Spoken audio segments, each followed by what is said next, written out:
I've never seen you looking so lovely as you did tonight. Never seen you shine so bright.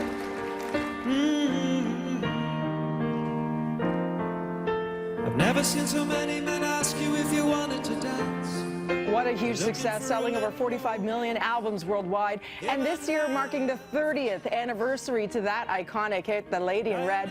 Please welcome Chris De Burgh. You look amazing.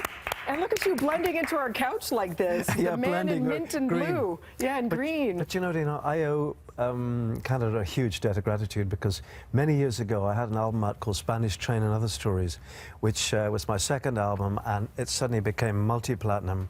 And I've done about 25 tours here in Canada, from Newfoundland right across to I've seen places that even Canadians don't go to, like Moose Jaw and Thunder Bay.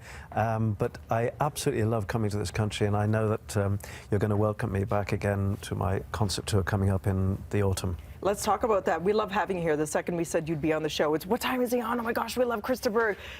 The appetite is huge. So you have this brand new album out. It's called A Better World. And, you know, if ever we need a title like this, yeah, sure. It's now for Hope. Yeah. And you mentioned a tour. So that's kicking off in Canada in September? That's right. In fact, we're going to precede that with a European tour right through April, May, June, and July, actually. And hopefully by then we'll get it right, so when we come to Canada in the fall. And I know that some people have been, and by the way, hello to all those people looking all over the world, because this goes online, and it's quite amazing to sit here knowing they're talking to somebody in Australia or something, but hello anyway. But the idea of the tour is really obviously to play songs from this album and the hits, you know, from the past. How do you go about choosing when you have so many? Oh gosh, it's a really difficult question, that. I've written now about 300 songs.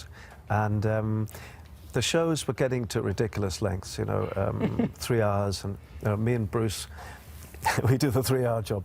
But I guess it's, you know, if you enjoy something, it's fine. Yeah. What do you love so much specifically about coming to Toronto? Because I know that date is October 6th, which is a great time to come, because you're not so much a fan of the cold. You're not so much a fan of our winters? I was telling you, I take a cold shower every morning. Although you do, yeah. Absolutely, because I need to get up and go, and that's the best way to wake up. But the thing about Canada is in the fall, it's absolutely beautiful.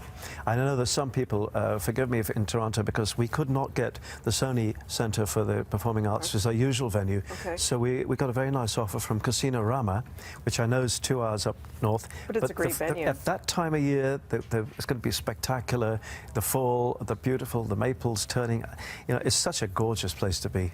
And I'll say, you know, The Lady in Red, not one wedding happens without that song being played. What happens when you go to a wedding and your song comes on? It's just, it's on everybody's playlist. Did you ever imagine when you penned that song that it would be such a timeless classic some 30 years later? Well, I had absolutely no idea. When I was sitting at the piano one day starting this, I've never seen you looking so low. I thought, that's interesting. The key word for me is never. And actually last week, I was in Cologne in Germany, and I was with the Pamela Anderson and George Hamilton, a few people, and the guy at the dinner started playing Lady in Red. So I grabbed a microphone and I hid behind my serviette, and they were all looking, "Where's this guy?" That kind of sounds like Chris. I know that voice. Oh no, not him again. It is Chris, and of course that was a lovely nod to your wife, who you first saw wearing red, right? Yeah, correct. Yeah. How amazing for her to know that that's got #1 in what, like 47 countries? It went a bit crazy. But the thing is, what happened was when I was writing the song, the ideas started expanding about people who are with somebody for a while. They don't really pay the attention they should, and men are not very good at saying sorry. So I kind of felt that that's the way the movie in my mind expanded and moved on. Everyone is swooning after hearing that. Men, take note, on this month of Valentine's, you spread the love all year long. Spread the love, absolutely. Happy Valentine's to you, and we look forward to you, of course, performing The Lady in Red in a little bit. Okay. We'll let you warm up the vocal cords after that. It's okay, I've done that already. What did you think of Lady Gaga's performance? Oh, it was excellent, yeah. It was really good, right? Yeah. But, you know, back in my country, in Ireland, we have rugby in our part of the world, which is for real men. We don't wear helmets and stuff on here. This is for guys that smack into each other, and they don't go, "Oh, that hurt, don't do that again." And what we call soccer, you call football. We call it football because it is, you know, football. But you know, that Super Bowl thing was pretty interesting. It was pretty good. But I only snoozed for about an hour and a half of it.